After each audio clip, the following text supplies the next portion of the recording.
Meanwhile, opposition leader Ranil Wickremesinghe made this statement in Parliament today.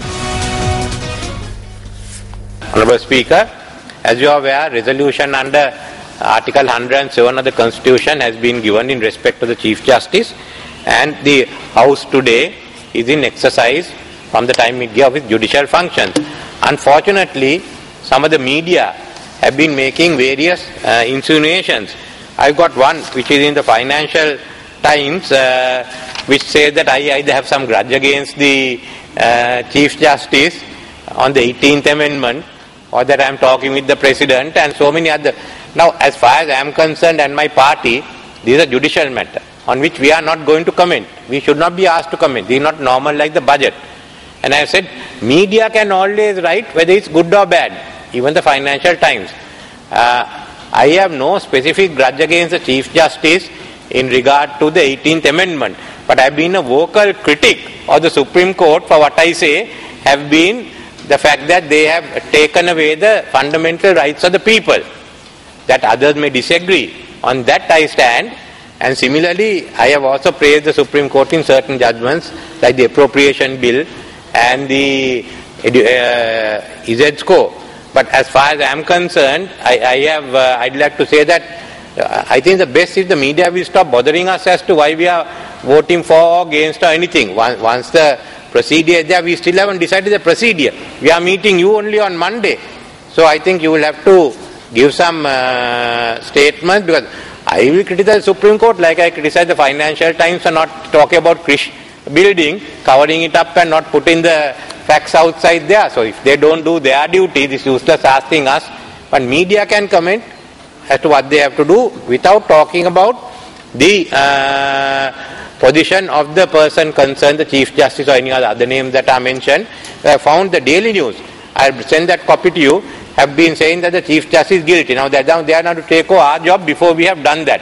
So I think you will have to warn the media, tell these people to correct it and lay down some guidelines till we finish this. Otherwise the media has become a nuisance to us. I mean, let them say what they have to say. No need to be asking us. Sajid Premadasa raised questions in Parliament today regarding the steps which have been taken by the government to protect places of Muslim religious worship. In a backdrop where 50% allocated for development of mosque is being cut down, I would like to raise a question as to why such action has been taken in this program to protect places of worship. We have provided the amount they requested for. It's not a cut down. At a time where tax imposed on racing cars are removed, is it fair to charge 9 million rupees as taxes from dates which are imported during the Muslim fasting period?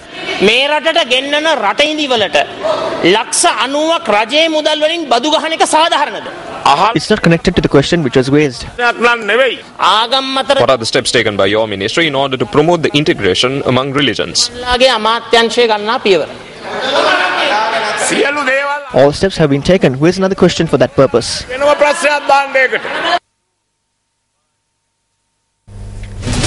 Speaker Chamad Rajapaksa stated in Parliament today that ministers should arrive at the sessions and provide answers to questions raised. The Speaker expressed this view intervening an allegation made by United National Party parliamentarian Ravi Kananayake that there is a delay in providing answers to his questions. Honourable Speaker, they have not answered 70% of the questions which were raised both yesterday and today.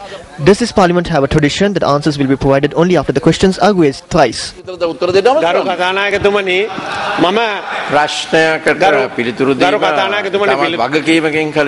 Answering questions need to be done with responsibility. Therefore, they may need some time.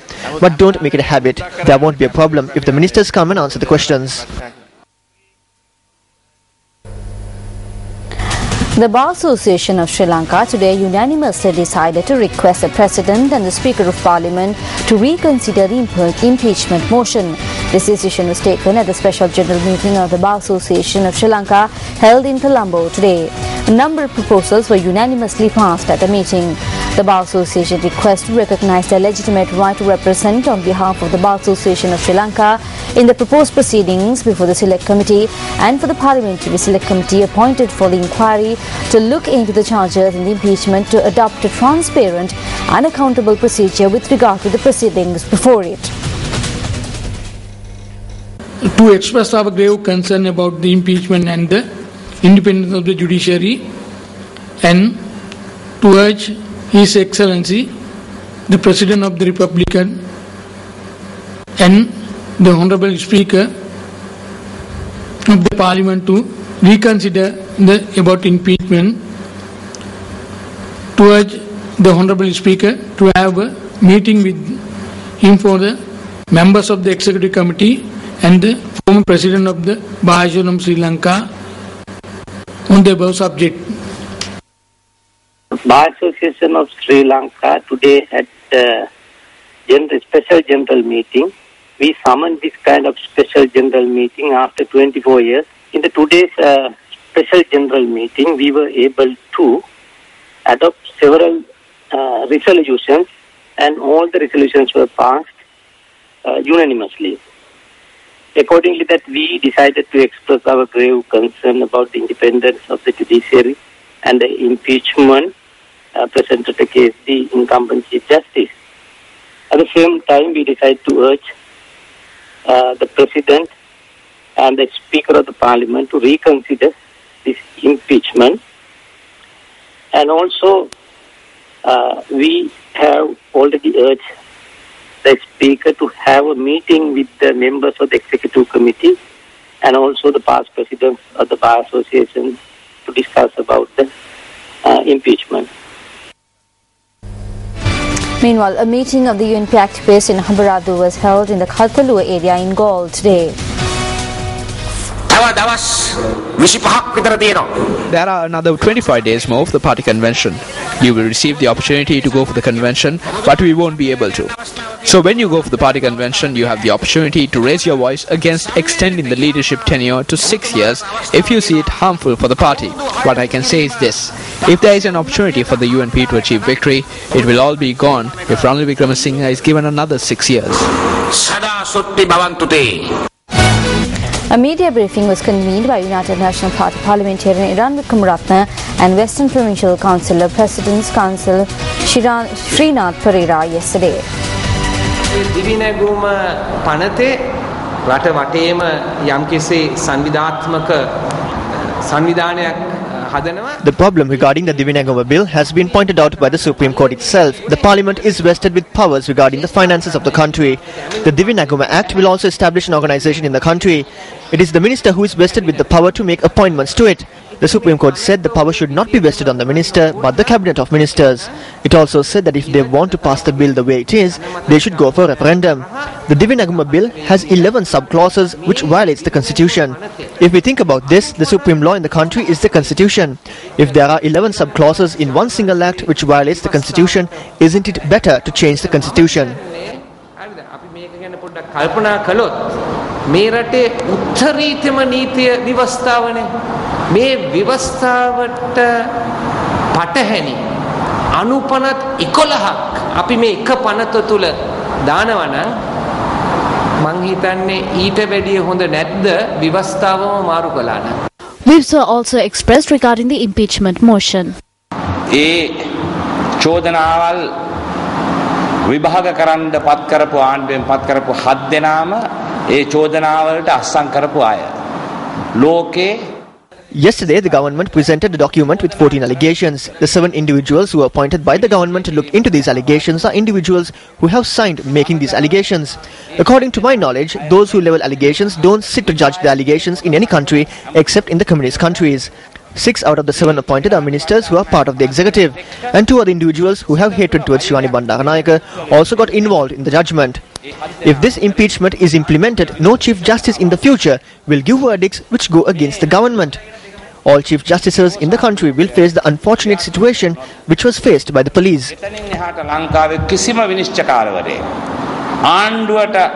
ඕනයි කියලා කියන තීන්දුවලදී කිසිම විටකත් ආණ්ඩුවට විරුද්ධව තීන්දුව නොදෙන ස්ථානයකට යනවා.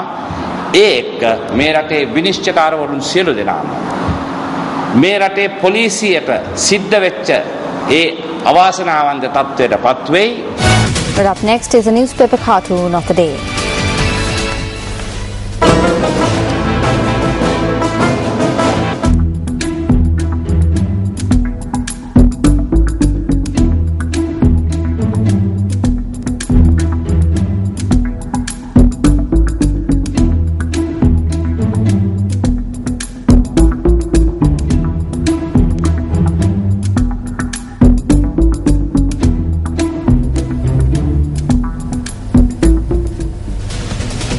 The 15th Annual Awards Day of Gateway College Colombo was held this afternoon.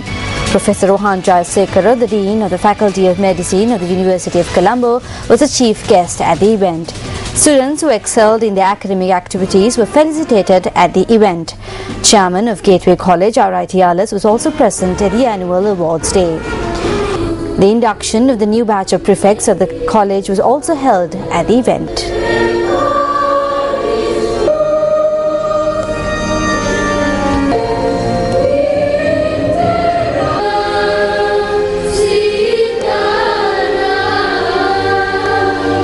Watching news first. Attempting to break the Guinness World Record for the highest number of points scored by two Scrabble players within 24 hours is something many would not even contemplate, considering the mental stamina required to achieve the feat. However, two Sri Lankans, Yeshan Jayasuri and Lakshan Wanyarachi, took up this challenge in Colombo this evening. News First Nadim Majid reports. Behind me, two proud products of St. Thomas's College, Mount Lavinia, Lakshan Wanyarachi and Yeshan Jayasuri, are probably two of the greatest Scrabble players in Sri Lanka, on their way to achieving a superhuman feat, score more than 107,682 Scrabble points in less than 24 hours, or in a 24-hour period rather, and thereby set the Guinness World Record for the most number of Scrabble points scored in that 24-hour period.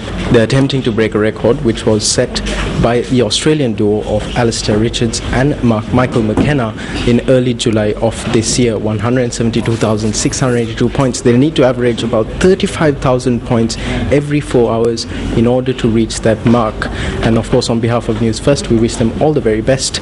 You can tune into 101 Yes FM. We will be providing hourly updates on how these two young men are proceeding.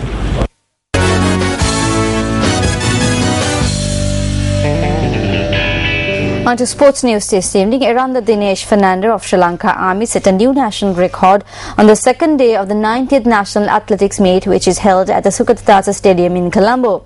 One national record and 3 games records were established today.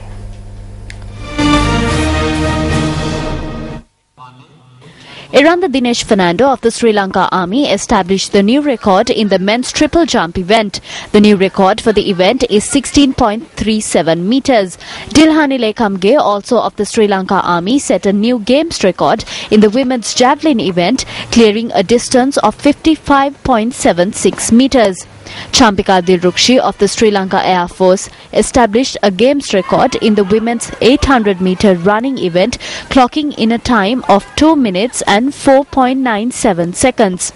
Another games record was set by Nadika Mutunayaka in the women's shot put event. She cleared a distance of 14.53 meters. New Zealand posted 131 runs for the loss of 8 wickets in their 4th one-day international against Sri Lanka in a match reduced to 32 overs per side due to rain. The match is played at the Suryabawa Mahendra Rajapaksa International Cricket Stadium. Batting first, the Kiwis posted 131 runs for 8 in their allotted 32 overs. Brandon McCallum top scored for the visitors with 30 runs. Jiwan Mendes bagged 3 wickets for 15 runs for the hosts. Chasing a Duckworth-Lewis revised target of 131 to be reached in 32 overs, Sri Lanka were 1 run for no loss at the end of first over a short while ago. Well, that's a wrap from the News First team. Your views are always welcome on our telephone number, that is 0114 792 700. You can fax us on 0114 792 733. You can also email us on newsfirst@maharaja.lk. Well, that's all we have for tonight. Thank you very much for joining us. I'm Arudhati Mudan Nayaka. Good night.